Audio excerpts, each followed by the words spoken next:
অধিকারের জায়গা থেকে অধিকার প্রত্যেকের জায়গা থেকে মানুষের সংখ্যাগুলো যদি আপনারা প্রচার করেন তাহলে দেখবেন প্রতিবন্ধী মানুষরা ক্ষমতায়িত হবে। এই পর্যায়ে আমরা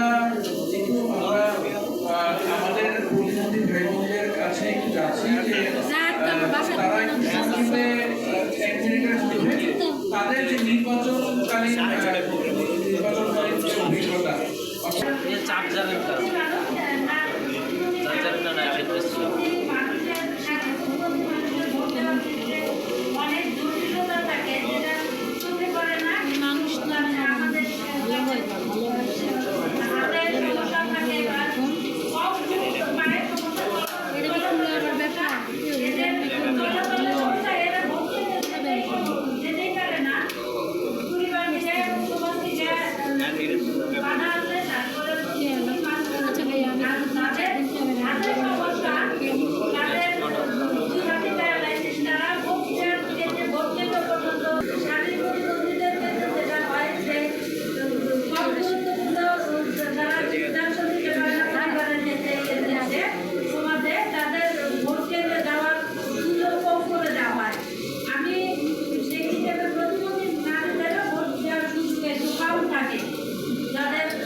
আপনারা একটু আমাদের কথাটা শুনবেন। আপনারা যেভাবে নিজেদের মধ্যে কথা বলছেন না আমাদের রাষ্ট্র কাঠামো সেরকম ভাবে আমরা বলে যাচ্ছি যে আমাদের রাষ্ট্র কাঠামো শুনছে না।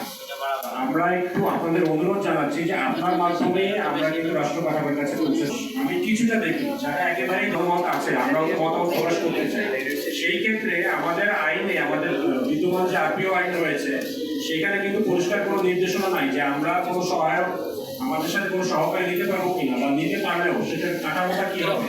এটা কি আমরা কোনো সিনিয়র ব্যক্তিকে নিতে পারবো নাকি ইচ্ছা মতো যাকে সেটাকে নিতে পারবো, এই বিষয়ে কিন্তু কোনো নির্দেশনা নেই। আমার জোরালো আবেদন থাকবে যে আপনাদের মাধ্যমে দৃষ্টি প্রতিবন্ধী ব্যক্তি সহ সকল প্রতিবন্ধী ব্যক্তিদের ক্ষেত্রে তারা কোনো সহায়ক নিতে পারবে কিনা এবং সেটার আইনি কাঠামো কি হবে, আইনি ব্যক্তি কি হবে, এটা যেন নির্বাচন কমিশন অতি শীঘ্রই পরিষ্কার করেন এবং ভবিষ্যৎ নির্বাচন কমিশন প্রতিবন্ধী ব্যক্তিদের ভোটের নেওয়ার ক্ষেত্রে যে আগ্রহটা দেখিয়েছে এটা যেন আরো বেশি অন্তর্ভুক্তিমূলক হয় এবং আরো বেশি সহানুভূতিপূর্ণ হয়, বাস্তবায়ন করা হয় আপনাদের মাধ্যমে। আমার নাম আব্দুল্লাহ। প্রতিবন্ধী ব্যক্তিদের যে বাধা বিপত্তিগুলো আছে সেগুলো নিয়ে অনেক কথা শুনে